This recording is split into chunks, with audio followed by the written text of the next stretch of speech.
the time and effort you have to put in to try and figure this out. And you don't know what language to speak. You don't have the right things to ask for even. I'm asking for stuff I didn't even know existed. And we are professionals. But financial well-being is part of well-being in general. If people are worrying about their remortgaging, that has a significant impact. Annual allowance, penalisation, taxation. And I thought, for the first time in my life, I've always been full-time, I'll go less than full-time.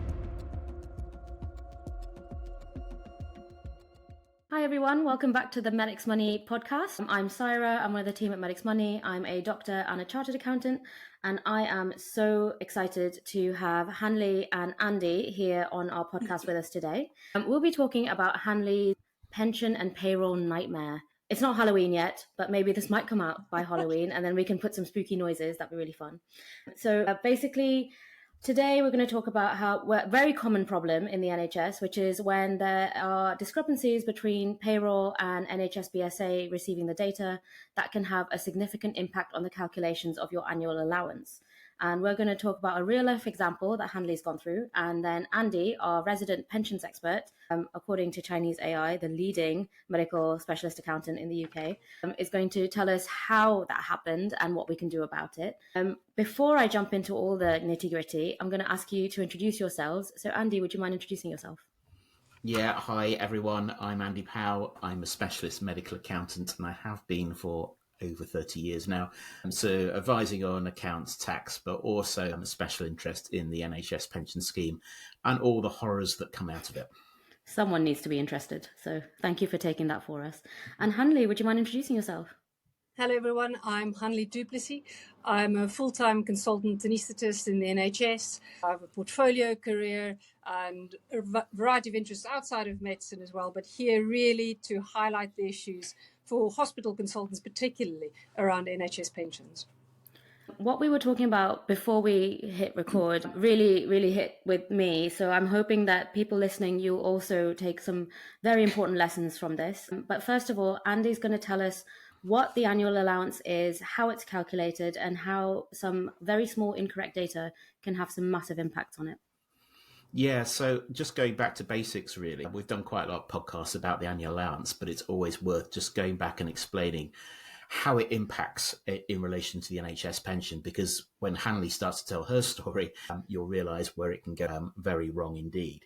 So the annual allowance is a tax charge which the government levy when they assess that your pension growth in any particular year is above an allowance that they give you. The current allowance is £60,000 a year, which sounds an awful lot, but actually a lot of doctors can go over that amount. How they measure the allowance is basically you look at the pension you've accrued at the beginning of the year from the NHS pension and any other private pensions you've got. You uplift the NHS pension by inflation, so the Inland Revenue giving you inflation adjustment, and then you compare it with the NHS pension you've accrued at the end of the year. You look at how much it's gone up by, and you multiply it by a factor of 16. Please don't ask me why it's 16. It's always been 16, and it's just the way it is. Slight nuance there. Any element in the 1995 scheme is actually multiplied by 19, not 16, because there's an automatic lump sum that goes with it. So the annual allowance calculation is very much linked to the growth in your pension.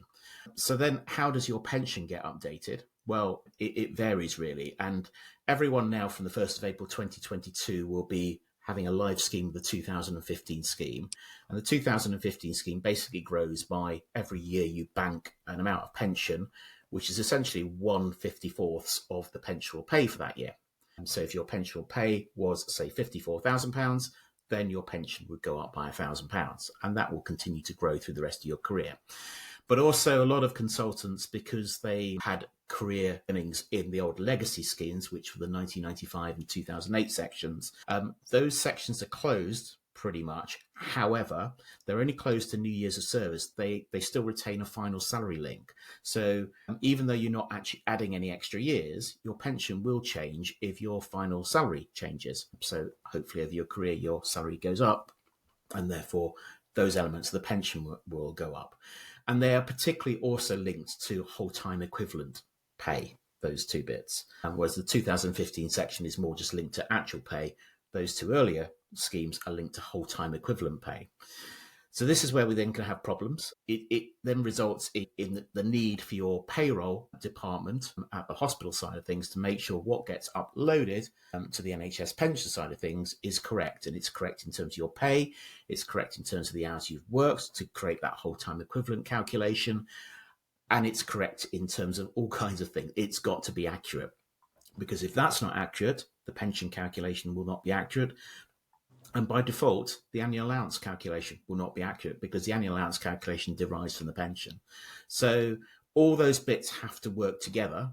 Otherwise, we can get incorrect annual allowance pension tax charges, which is where we come in next with the rest of the story. Absolutely. I zoned out only a tiny bit there, but I think I got most of it. I'm taking notes.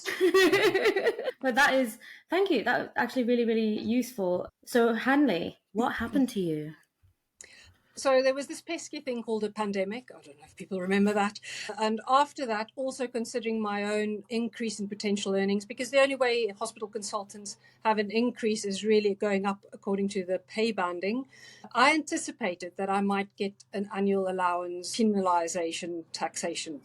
And I thought, for the first time in my life, I've always been full-time. I'll go less than full-time. By that, I mean from what is a standard full-time contract of 10 PAs to 9.5 PAs. This is not part-time, but it is less than full-time. And it was just enough to give me a bit of wiggle room to not hopefully get an annual allowance charge.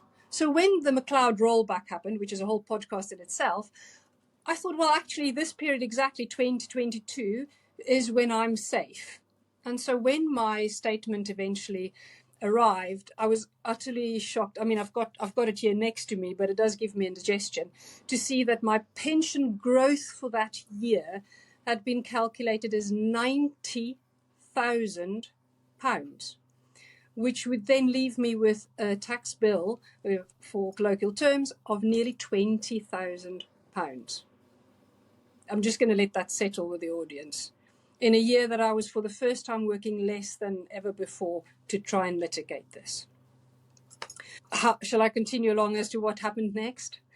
Well, first of all, I have a very curious husband who loves data and is a researcher. So he disappeared for about 4 hours trying to understand how this could happen. And we couldn't understand it.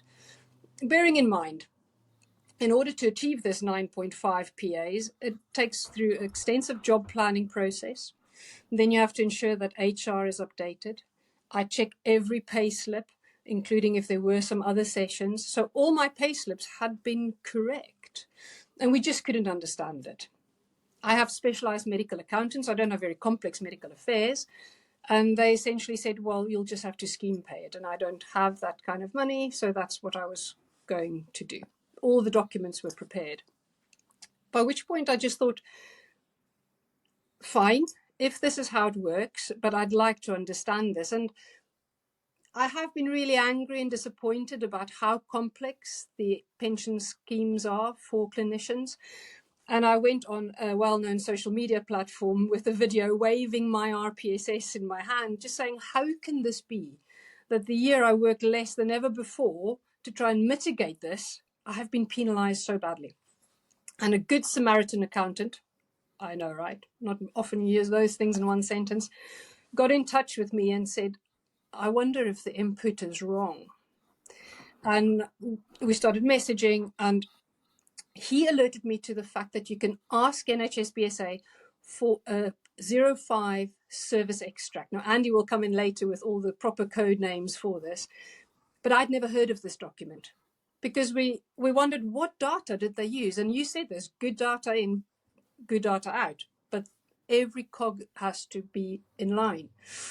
I phoned up NHSBSA. It's tricky to get. It's password protected. It could be in a PDF or an Excel. I would say get an Excel. And when I received this, the error was so glaring and obvious. And essentially, because my job plan had changed from 10 PAs to 9.5, out of sync of the financial year, so it had to be enacted in the May of that year, my April pay had been counted twice for pension growth purposes. I hadn't been paid more. My pay slips were all correct. But that 1 month of double pay that they counted and Andy will hopefully explain, caused an exponential growth in my pension. What next?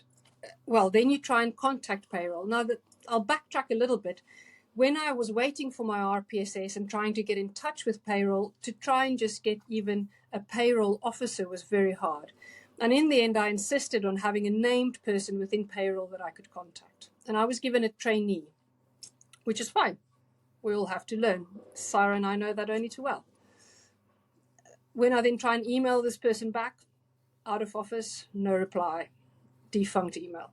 When I try and escalate it, unable to. And it was only again by sending this O5 service extract to this accountant that I've still to this day never met face to face, that he got in touch with someone that they knew and got things going. The only response I've had from payroll after my email is when they sent what I can only call notogram to say no, all the information was correct. But in fact, it took them so long to respond that they were looking at the corrected data. Fast forward, and I got my new pension statement, and I'm looking at it, and my pension growth for that year was nearly £40,000, not 90, and no tax bill, no scheme pay. I'll just leave that. That was quite a lot of info. I don't know if that's too detailed or not enough. No, that was fabulous. Andy, what do you think? Sadly, this happens too frequently for all kinds of reasons. In Hanlie's case, what's happened there is effectively she's had 30 months worth of pay put into her pension record, not 30 months of pay on her payslip. So as she quite rightly pointed out, all her payslips look perfectly fine. So there's nothing to doubt that actually anything is wrong. It's just when that data is then extracted from the payroll system and then goes into the pension system, a problem's happened. And you can have this kind of problem where there's too many months, full stop. You can have problems that I've seen problems, just the incorrect digits put in for whatever reason.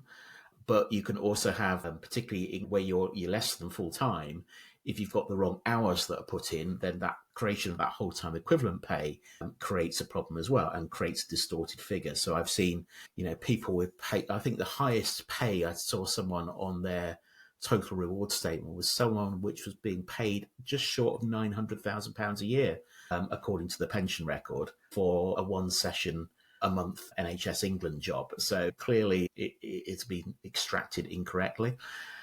So if all these things go wrong, then it will chuck out an annual allowance problem potentially. In Hanlie's case, I'm glad she persevered with the doubting what she'd been told, especially because she'd made those steps to actually try and avoid the problem. So I think probably in your case, because you had made those steps and you did take interest in the subject matter before making those steps, this jumped out as a problem to you. But I do wonder, therefore, how many other people where, not in your situation, maybe sat on calculations which they don't really understand and just chuck out some big figures. And just scheme pay it. Yeah, and scheme pay it. Or whatever means they find. I mean, I guess, and so what you say, I have taken the time. I'm by no means as expert as you are and Cyra, but taken time to at least try and educate myself a little bit, have that curiosity. But it takes time. It's quite upsetting. I mean, I remember receiving that and literally I just felt ill. And I compare this a bit to like that rash you don't really want to talk about. You feel stupid, then you feel a bit ashamed because you think you should know better. The number of clinicians I know and speak to and hear from who still just put these brown envelopes in drawers. I was told by some accountants and colleagues that I should be grateful for this pension growth and this small scheme pay, because this means that I'll have a bigger pension. Well, clearly, this is not actually money that exists. And so the time and effort you have to put in to try and figure this out, and you don't know what language to speak. You don't have the right things to ask for even. I'm asking for stuff I didn't even know existed to give you the information. Yeah, I mean, there is a risk here that also, if you go back to those legacy schemes, the 1995 and 2008 section, because they retain that final salary link, slightly different calculations in both cases, but ultimately it's based on what you earn towards the back end of your career. So that's what the pension's based on, irrespective of what annual allowance charges you've paid as you go along. So you could have paid these annual allowance charges, but when you get the pension's actually corrected to what it should be, and you've not really had the benefit of that inflated pay going through your pension. So you could have scenarios where tax is paid incorrectly, and actually you don't get the benefit at the other end, which is, again, it's something that there's a community of what I would call NHS pension geeks out there, which includes some medics as well in that community, and they all know about these problems and all try to highlight these problems. But to me, the worry is they're still going, because in your case, this is a very recent thing. It's not a problem, say, 4 or 5 years ago when systems may have been clunky and didn't quite work. This is the current system still not working. And a lot of people are getting at the moment remediable pension saving statements under the McLeod system, which covers 8 years worth of data. And that's correcting to 2015 data back to the old legacy scheme. The first batch of those that came out were all wrong, and they had to reissue those. They've now said they flushed out of the system. But I know, talking to accountants, people are still getting these reports, and some really odd figures are jumping out of them. Yeah, you have to get them corrected, and you can get them corrected if you take those steps. But if you don't spot it, you could end up with an issue. And because I had that 05 service extract, I know already that for 23, 24, they made the same error.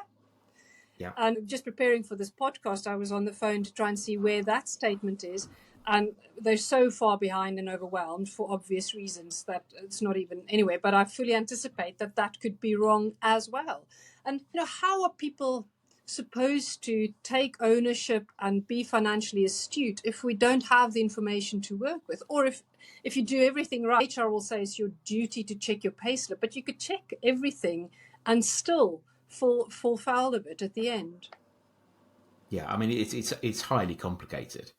It's something I've campaigned against since a long time, over 10 years now, and because of the problems that it causes. And originally it was around, actually, it was causing things like you do, someone dropping from 10 to 9.5 sessions purely to avoid a pension tax charge. To me, that's absolutely bonkers. Fair enough if you want to drop for personal reasons and go and do something else, but purely because of pension tax reasons, it's stupid enough. But then to get the wrong calculation, it just shows how unreliable the system is. And something else that's happened in many trusts across the country is that payroll is outsourced. Now, I don't like to harp on about the good old days because that just makes me sound like a dinosaur, but used to have maybe payroll on site or in the department. But if it's outsourced, so you can't even speak to anyone. And then if that person, so it becomes even more difficult and more opaque to find whoever's accountable. And I guess that's the other thing that really irks people is, where's the accountability then for those who make these errors? Because let's be clear, if a clinician made an error with these ramifications, you would be reflecting, it would be on your appraisal, there would be a declaration, but there's no accountability. No one has said sorry, certainly. That's such a valid point. And it's the same about a lot of the issues that we deal with as doctors, that people aren't held to the same standard that we are, but one small wrong move on our part and everything, goes to pot. But such huge ramifications, people having to pay tens of thousands of pounds, having to remortgage their house, having to take time off sick because of the impact that this has had, maybe down to errors that they can't even begin to try and dig out, because like you said, your payslips were all correct. Where do we even start to challenge things? How do we know what numbers are you? It's such an opaque system, like you say. It's really hard to actually get to the bottom of it. So what would you suggest others do? Talking from early career doctors like me all the way to lovely seasoned consultants like Andy's age. I was worried you were saying my age. No, Andy, he remembers the Great Depression. It's all right. It has to be just once. What would you suggest that they do to try and make sure that things are accurate and they pick things up early? First of all, we need to talk about it. So naming it, being on podcasts like this, she's disappeared. Andy, I'll keep chatting to you. Yeah. So that, and of course, Medics Money plays a huge role in this. I mean, I've listened to so many, I'm a bit overwhelmed being in the midst of my kind of money heroes, because you have made it accessible for people to talk about it and to get educated in their own time without being too embarrassed. What else have I done personally? For instance, organize a financial well-being evening for my department where everyone could come, residents, IMGs, all backgrounds, because there was a period where I thought, is it because I'm a woman? Is it because people just, I'm a medic? What means that I shouldn't be asking these questions and pushing these points? So first of all, talk about it, then educate yourself. But this takes time and effort. And of course, we are privileged and we are professionals, but financial well-being is part of well-being in general. If people are worrying about their remortgaging, that has a significant impact. Or my little family took a hit because we were on less income those years. Let's be clear. So that those impacts are real. So it's around talking about it, educating yourself. That takes time and effort in a period where we know the cost of living, burnout, and all the rest of it has an effect. And then maybe find a community of people that you don't feel so alone. Because see, when you open that brown envelope, the world falls away and you feel really sick and lonely. But if you can find a tribe, for lack of a better word, or a community where there's like-minded, educated people with the right information or signposting, then that's what you would do if you're an anesthetist. You find your tribe of the stuff you like. Well, this is exactly the same. I would approach it like my medical training. Find that tribe, make yourself as much of an expert, and actually sometimes say, well, fine, if this is correct, I'll accept it, but I want to understand it. Yeah, so I mean, from a Medic's Money perspective, I mean, we have covered on our podcast many times annual allowance issues. And actually, I just episode 267. Have we recorded that many, Cyra, over the years? Actually, it was very similar to this, but a slightly different scenario. And this was someone who had back pay. It was a hospital consultant who had back pay put into the wrong year. And it was the battle she had to get the payroll corrected, not just for tax purposes, but again, also for pension purposes. So if you're interested in this kind of thing, you start to query some of your figures, listen to that and podcast as well. To me, what I would do is, firstly, if you do get one of these brown envelopes, and as Hanlie says, a lot of you do put it in the drawer. We know about that. Don't. Okay, you need to open it. Okay, it might be a load of figures you don't understand, but you need to open it. And the reason you need to open it is ultimately HMRC will get this data, particularly with the McLeod remediable stuff. They will have access to this data. So they're going to know who's got it. They're going to know who's had pension growth, and they're going to know who's not declared it. So if you're in a situation where you've got a pension growth tax charge that you've got to declare, you need to declare it. So you need to open that envelope. That's what you need to do first. The second thing you need to do is you might not understand the numbers, because especially if you get one of these ones with 8 years worth of data and multiple sheets recalculating previous years. I can hold mine up just so someone can see. Yeah, that would just make your head. Yeah. So you're not going to necessarily understand it, but what I would then look is I would look through the years, and if there are any with really big numbers there, okay, you've got to ask yourself why that number is big. Now, generally, the number will be big in terms of growth where your pay has gone up significantly.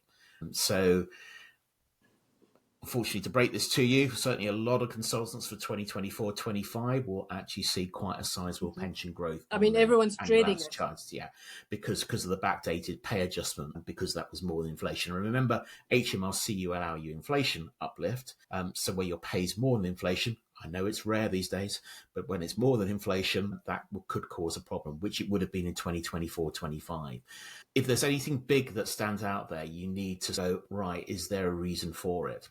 Even if you're still below that 60,000 allowance, if something doesn't look right, I would still probably question it, because the other useful thing with annual allowance tax is what you can do is if you've got any unused allowances from the previous years, you can use them in a high year to make sure you get below the limit. But if you don't query those earlier years, they might be wrong, and it gives you the wrong brought forward allowances to use. Second thing I would recommend you do, which is what Hanlie did, so that accountant who reached out to her told her exactly the right thing to do, is you need to then email NHSBSA. So we will put the link in the show note, but I think it's something like pension member at NHSBSA, but something like that. I can't remember the exact email address, but you can find it from the Pensions Agency website. And ask them for what is called a 05 service and pay extract, because that's what Hanlie got. And what that is, it is a spreadsheet, but it's basically a data dump of what data they have used for going back through all the years to calculate your pension. And from that, you can then review it. You can review the pay they put in. You can review the hours they put in if you're less than whole time. And you can just check that's correct. Because if anything jumps out, like it did in Hanlie's case of actually you're doubling up pay here, that's the point you can then go, right, I know what the problem is. Let's get that corrected and see what happens. And in her case, it brought that growth down to a point where she didn't pay tax. So that's a 05 service pay extra spreadsheet. Usefully now, they've now numbered these or given these all letters. So actually it's called an NHSP 05 report. So you ask them for an NHSP 05 report, they should send you one of those and you can check the data. That's what I would do in the first place. If there's still issues, you still don't understand it, well, at that point in time, you then may need to be consulting someone who can look at the calculations in more detail.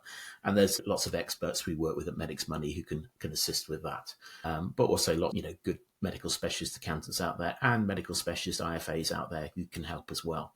So that's what I would do. Don't panic about it. Even if you do end up with, a situation where you do have tax to pay, there are still options to pay then. There is the scheme pays option. What you don't want to be doing clearly is a scheme pays option when you don't actually have a tax charge. But, if you do generally have a tax charge, and people will generally still have tax charges, there are still options for people to pay. So don't panic about it, but don't also ignore it. Just quickly for that McLeod rectification piece as well, that will require resubmission of data potentially for 7 years to HMRC. In that scenario, there is compensation available if you need to get someone to help you to do that. So an accountant or a financial advisor or someone who's running a service recalculating that, use that compensation, use an expert to help you with that. And again, remember to question the figures. Does it stack up to you? If your pay's not particularly changed, then really your growth shouldn't particularly change year on year. But if your pay's gone up massively for whatever reason, then you will see a big growth charge being applied. That would be my advice, really. Whilst I'm on that, just going to touch on just a couple of other useful things because they have made it slightly more streamlined now in terms of you want to request information. So a lot of people can't access their pension record for whatever reason. Okay.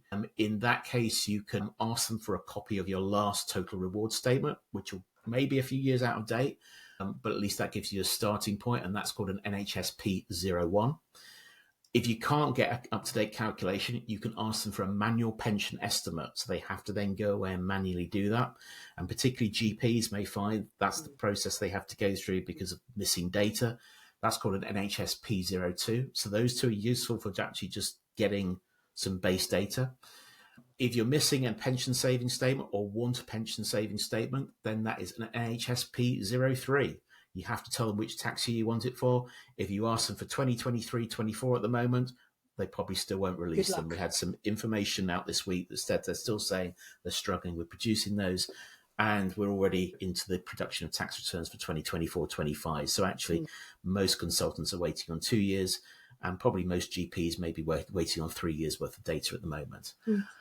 And finally, if you are under the McLeod side of things and you're expecting a remedial pension savings statement, that's an HSP 04. But again, they are massively behind with this. So I suspect if you ask for one now, if they've not sent it to you, they'll just give you a standard response to saying, we're still working our way through it. So they're massively behind, which I know is a huge frustration to a lot of people out there.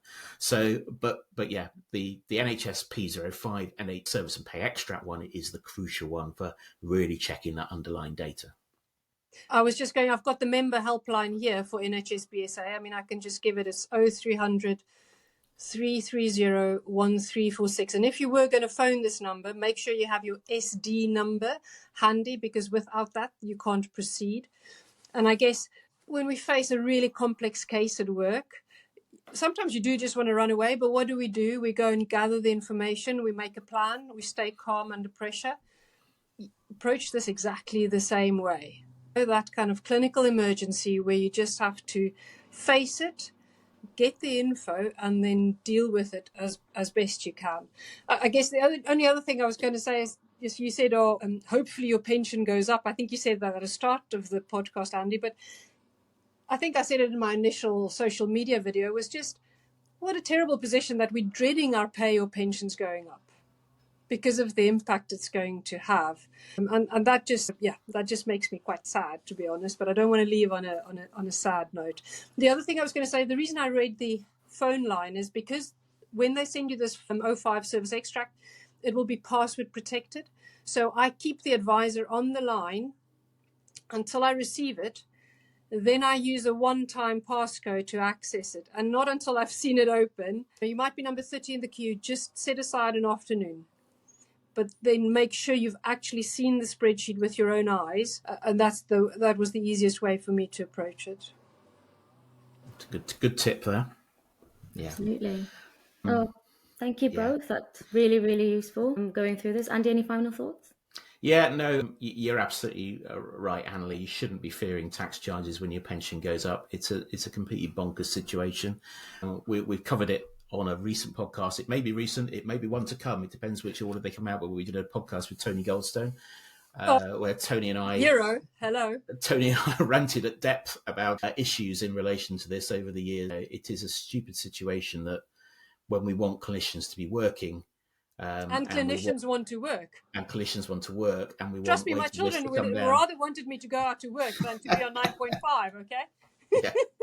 yeah, and families want it as well. Yeah, then to have a situation where people are adjusting their working pattern because of this is ridiculous. I mean, I can only say it's got better. It used to be even worse than this. It's around the late 2010s, a load of people being caught with ridiculously high numbers. It's come down a bit, but it's still annual allowance hasn't gone away as a problem. And can I just say thank you to Medics Money for the opportunity, but also for helping us to talk about this. People who are dual trained like yourself, Cyra, who just shows us the way and opens it up as well for women to talk about finances, because more and more women are sometimes the main breadwinners, or we're looking after families in different countries. So that really gives me goosebumps, and it means that we can open up these conversations across the generations and the genders to just be able to address it. So thank you ever so much for all you're doing to educating our community. Oh, thank you. That's really kind. And Hanlie opened this up. I'm not doing a shameless plug here, but earlier she mentioned about having a community, having a tribe that you can talk to about all of these issues without feeling any shame. And we have one of those. You access our tribe through the financial wellbeing course. Sorry if I'm plugging it here. It's just that we do have a community on the circle, and people frequently, almost daily, post questions about their statements, asking, and we do signpost. We don't give personal advice. That's not something we can do, but we can at least signpost where to get the education from, not to worry. A lot of people are in the same boat. It just helps provide that safe community that you're looking for to try and have these conversations. So have a look at that. We'll pop the link in with the rest of the stuff Andy was talking about, including the codes he mentioned as well. We'll pop those there as well so you can find them. Thank you so much for joining us. I'm really, really happy that you came. Thank you, Hanlie. And I'm so glad that your issue was solved for the first year, and I'm crossing everything that the issue is solved for the next year. I'll be back. You can let us know how it went and how much of a nightmare that was. And thank you so much, Andy, for sharing your expertise and telling us about why this happened and what to do about it in future. Yeah. Join us again on the next podcast. Thanks very much.